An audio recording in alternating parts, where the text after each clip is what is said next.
Oke, Bang, menanggapi kasus yang terbaru Resmo Sianipar dilaporkan kembali nih oleh salah satu pihak di mana terkait buku Gibran Endgame.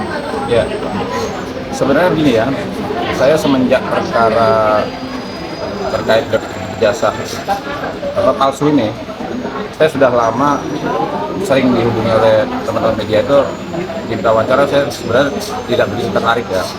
Tapi ketika kemarin saya melihat ada perkembangan yang menurut saya ya sedikit menjijikkan juga. Nah, akhirnya saya agak tertarik nih mengomentari.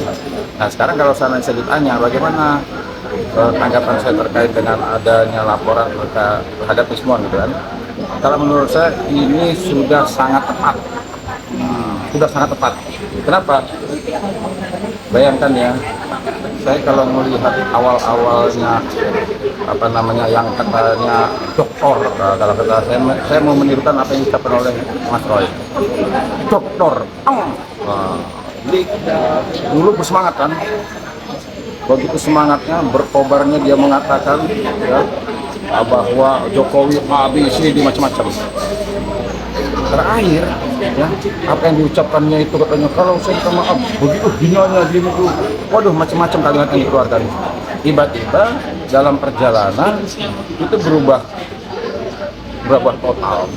Bahkan ada dugaan sekarang yang diributin, malah ada dugaan jangan-jangan ijazahnya doktor ini diragukan juga.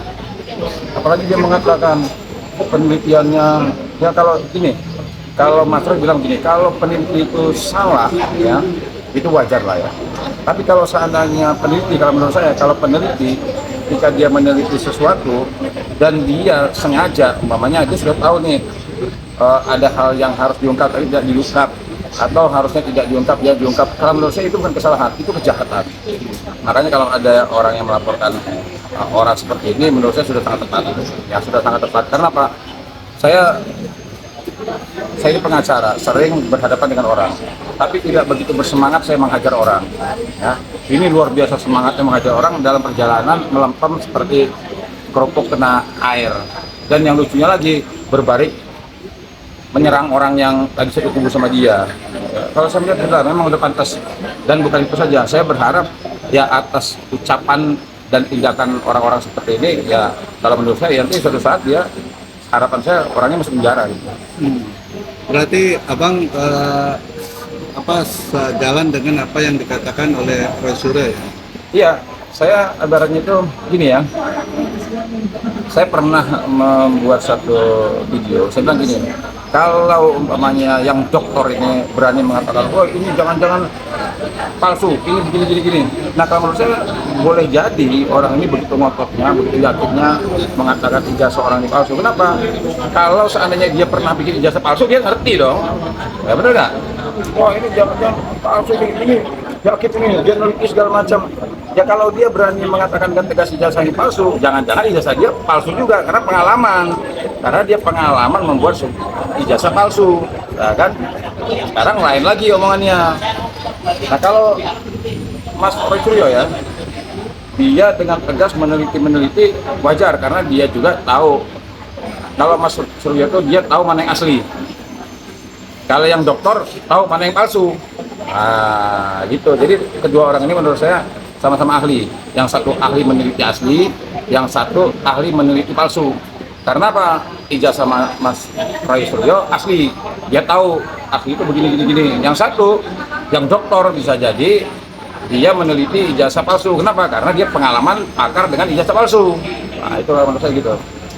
Oke, tapi kan yang bersangkutan ingin merevisi atau membuat sebuah pembelaan terkait buku yang Aduh, inilah menurut saya ibaratnya itu apa ya, jijik ini gitu.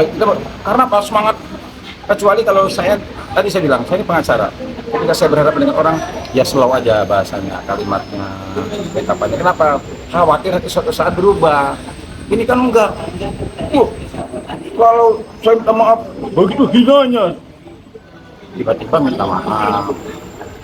ngomong gini besok, nah itu yang maksud saya gitu. Sekarang saya ingin menarik segala macam gini. Saya apa yang dikatakan oleh Mas Rasul itu benar lah. Ini peneliti opo. Ya itu kan kita meneliti apa itu, ini ditonton oleh seluruh rakyat Indonesia loh, hadir di rakyat bersuara berulang-ulang kali. Kemudian omongannya ini tuh. Kalau saya jujur ya, jijik saya dengar. Makanya kalau saya pernah tanya, bagaimana bang kalau ditawarin abang mau jadi pengacara Rismon? Aduh, nggak, beli gue.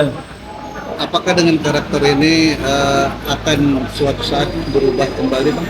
Gimana? Dengan karakter itu bisa berubah kembali Rismon. Nah ini, bisa nggak kalau ditanya bisa nggak bisa berubah lagi? Bisa aja. Nah, jadi sulit kita ini memegang omongan orang seperti ini. Yang mana mau kita pegang? Pernah meneliti sekian lembar, banyak sekali. Sekarang dicabut lagi. Kemudian sekarang ngomong lagi lain lagi. Yang mau kita pegangnya apa? Ya kan, kalau saya begini, saya memang bukan pendukungnya Roy Suryo ya, tapi dengan begitu komitmennya dia, ya, dengan apa yang diucapkannya dari A sampai akhir sekarang ini menurut saya dia cukup gentle, ya, berbeda dengan yang lain.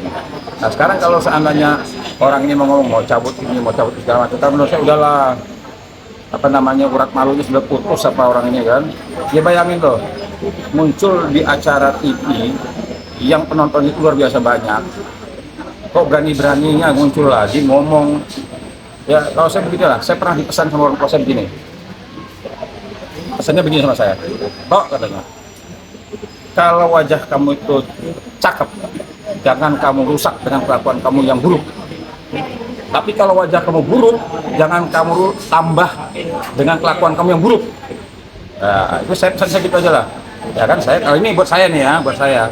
Kalau wajah saya cakep, saya tidak akan merusaknya dengan kelakuan saya yang buruk. Ya, kalau wajah saya buruk, jangan saya tambah dengan kelakuan yang buruk. Udah itu aja.